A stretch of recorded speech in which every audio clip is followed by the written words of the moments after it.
আমরা অনেক সময় জানিও না যে নামাজ কোন সময় পড়তে হয়, কোন সময় পড়া যায় না, এই বিষয়টা পর্যন্ত আমাদের জানা নাই।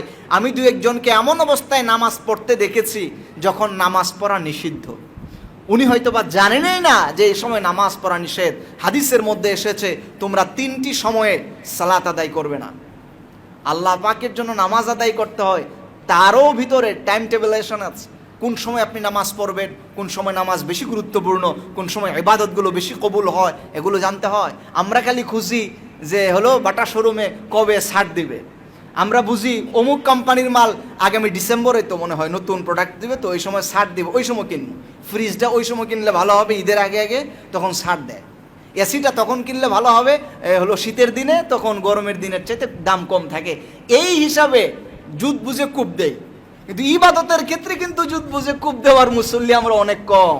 আমরা এটা অনুভব করি না কোন সময় ইবাদতটা বেশি আল্লাহ পাকের কাছে কবুলনীয়। আমরা এটা অনুভব করি না আল্লাহ কোন সময় ছাড় দেয়, আল্লাহ ইবাদতে ছাড় দেয় কোন সময়, আল্লাহ পাক কোন ইবাদতকে তখন বেশি কোয়ালিটি পূর্ণ করে নেয়, এগুলো আমরা খুঁজি না। আরে ফরজ যেটা এটাই তো আমাদের জানা নাই, তাহলে নফল বুঝবো কোন সময়, কোনটা ব্র্যান্ডের মাল এটাই তো জানি না, তো সারের চিন্তা করবো কোন সময়?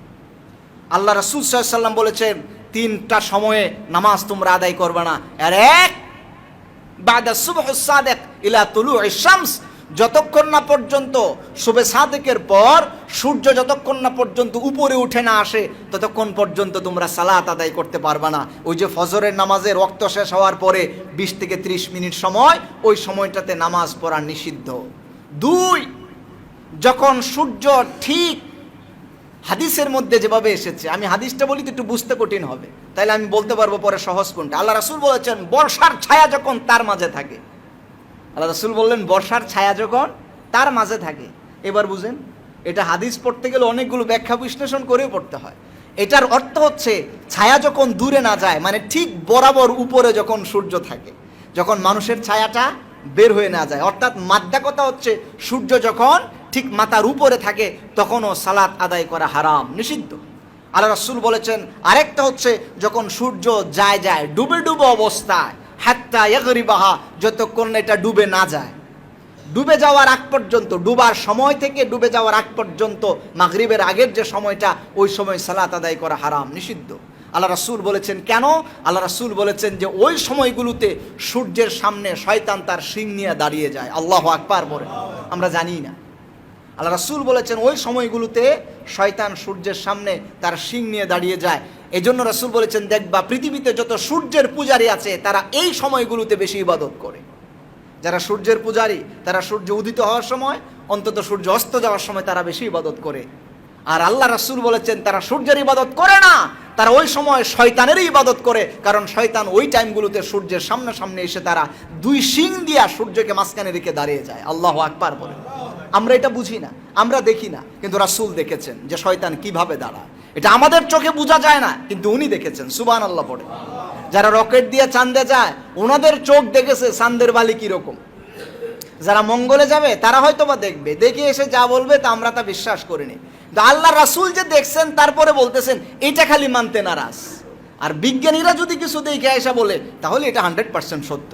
এবার আমি দেখলেও তা সঠিক, না দেখলেও তা সঠিক, এটা বুঝি। কিন্তু আল্লাহ রাসূলকে যে আল্লাহ দেখিয়েছেন আর উনি তা দেখার পরে বলেছেন, এটা হচ্ছেন এমন নবী যার জীবনে কোনোদিন মিথ্যা কথা বলেন নাই। আমরা তার কথাটাই শুধু মানতে চাই না।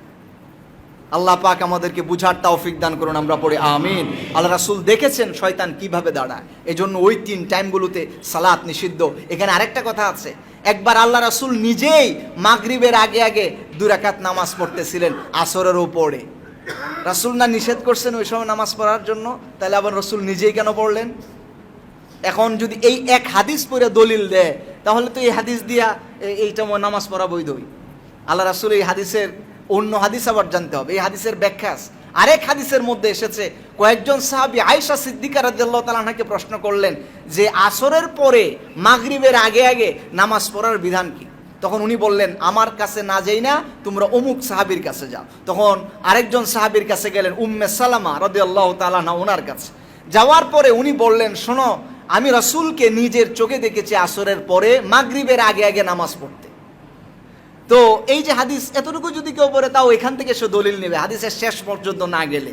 এই হাদিসের মধ্যে এসেছে, হযরত উম্মে সালামা বললেন, আমি রাসূলকে প্রশ্ন করলাম, ইয়া রাসূলুল্লাহ, আপনিই বললেন 3 সময়ে নামাজ পড়া নিষিদ্ধ, আপনি নিজেই তো এখন নামাজ পড়ছেন, হুজুর এর হিকমত কি, এর কারণ কি জানতে চাই।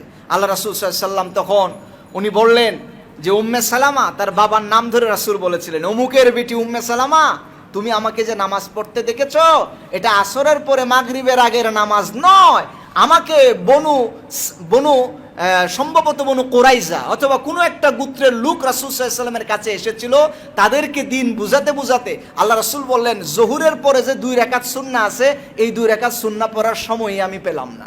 ওনাদেরকে ফরজ নামাজের পরে দিন বুঝাতে বুঝাতে আসরের হয়ে গেছে, আসরের রক্ত পড়ার পরে এই আসরের আগের নামাজটা আমি এখন পড়ছি, এটা আসরের পরের কোনো নামাজ নয়। তাহলে বোঝা গেল কাজা নামাজগুলো ওই সময় পড়া যায়।